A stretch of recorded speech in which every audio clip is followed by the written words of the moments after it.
अस्सलाम वालेकुम। In today's lecture we will discuss about project planning and management. आज के लेक्चर में हम प्रोजेक्ट प्लानिंग एंड मैनेजमेंट क्यों ज़रूरी है, हम इसका इस्तेमाल कैसे करते हैं या इसमें किन फ्रेसेस या स्टेजेस को फॉलो किया जाता है, तमाम की तमाम डिटेल्स को डिस्कस करने वाले हैं। Project planning and management like suppose किसी भी तरह के टास्क को परफॉर्म करने के लिए before moving to executing phase या उसको प्रोसेस करने से पहले हम इसकी प्लानिंग करते हैं। Suppose like planning a trip. Before going to trip you need to know where you are going, कितना टाइम इसमें लगेगा और how much it will cost. ये तमाम की तमाम चीज़ें हम before going to trip decide करते हैं या प्लान कर लेते हैं। इसी तरह किसी भी तरह का प्रोजेक्ट बनाने के लिए we have to make a plan. Project planning में बेसिकली हम प्रोजेक्ट से रिलेटेड तमाम की तमाम डिटेल्स को डिफ़ाइन कर देते हैं। Suppose the example we have discuss before school management system. Like हमारे पास एक प्रोजेक्ट है स्कूल मैनेजमेंट सिस्टम। इस प्रोजेक्ट को बनाने के लिए जो भी time, cost, budget, team, assets या किसी भी चीज़ का हम इस्तेमाल करेंगे, ये तमाम की तमाम प्रोजेक्ट से रिलेटेड स्टेजेस हम प्रोजेक्ट प्लानिंग एंड मैनेजमेंट में डिफ़ाइन कर देते हैं ऑलरेडी। किसी भी प्रोजेक्ट को बनाने के लिए हम कुछ स्टेजेस को फॉलो करते हैं या कि कुछ फ्रेसेस से गुजरते हैं। Like suppose first of all initiation stage. Like इसमें क्या होता है, हम डिफ़ाइन करते हैं कि व्हाट इज़ द प्रोजेक्ट, हमारा प्रोजेक्ट बेसिकली है क्या। जैसे हमने एग्जांपल कंसीडर की, हमारा प्रोजेक्ट है school management system.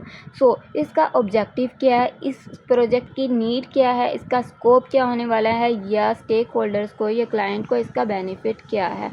Like after that हम प्रोजेक्ट को प्लान करते हैं। Like after knowing what is the project in planning stage we discuss how we will work on it.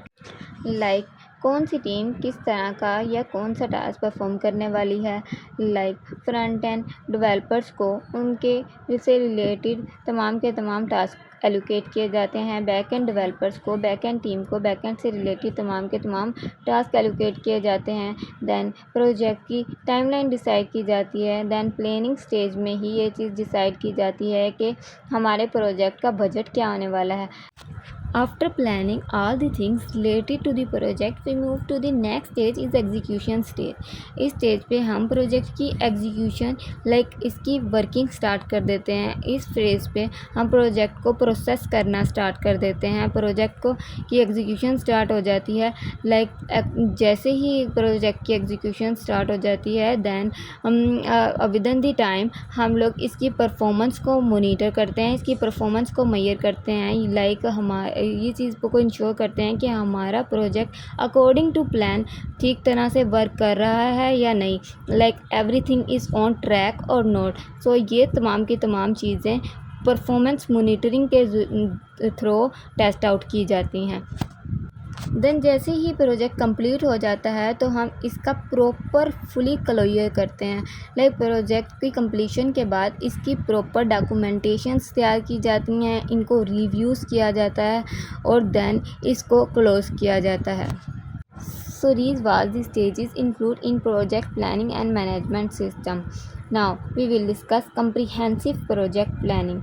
Comprehensive project planning is nothing but it is the enhance form of planning. Like इसमें हम तमाम की तमाम details को discuss करते हैं जो project से रिलेटेड ज़रूरी होती हैं।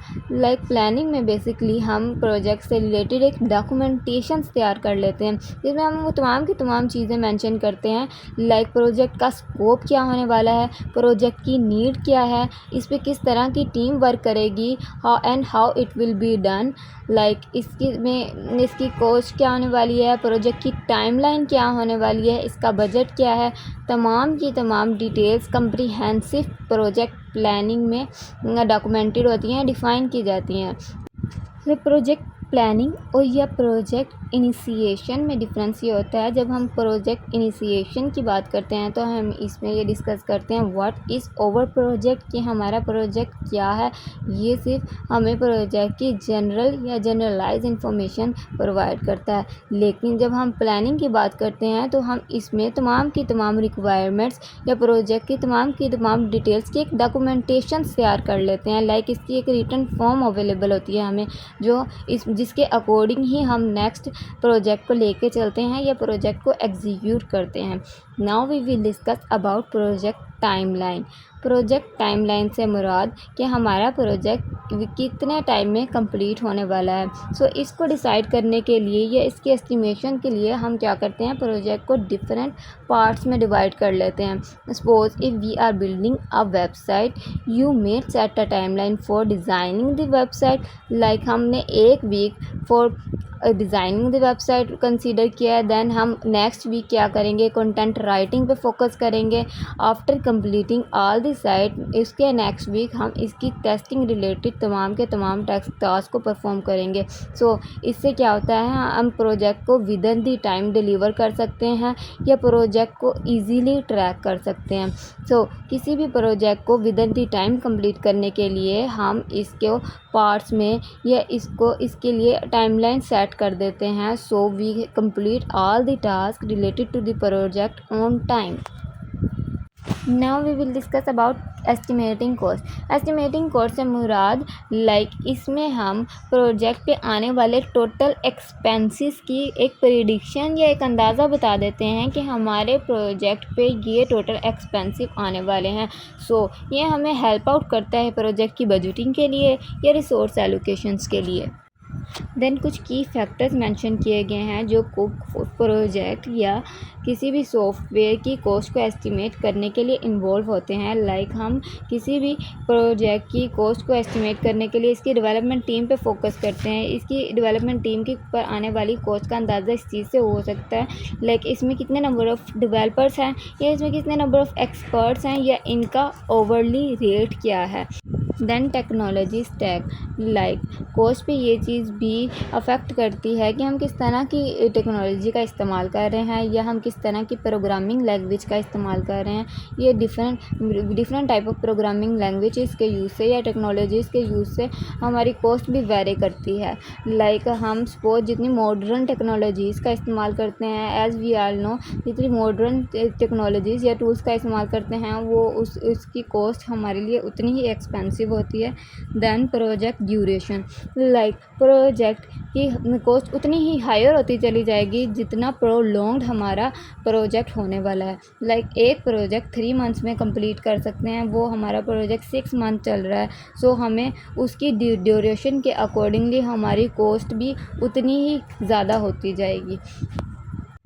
Then risk management, like project की कॉस्ट को एस्टिमेट करने के लिए हम इसमें रिस्क मैनेजमेंट से रिलेटेड या कंटीजेंसी फंड भी इंक्लूड करते हैं। सपोज लेटर ऑन हम प्रोजेक्ट में किसी भी तरह का रिस्क या किसी भी तरह का एरर या किसी भी तरह की प्रॉब्लम देखते हैं, सो इसको सॉल्व करने के लिए या इसको रिजॉल्व करने के लिए किसी भी स्ट्रेटजीज़ या किसी भी तरह का हम सर्विसेज इंक्लूड करते हैं या वो इस्तेमाल करते हैं। सो इस पे आने वाले खर्चे को कंटीजेंसी फंड्स कहते हैं, जो रिस्क मैनेजमेंट के लिए अलग से हमारी एस्टिमेटेड कॉस्ट में शामिल किया जाता है।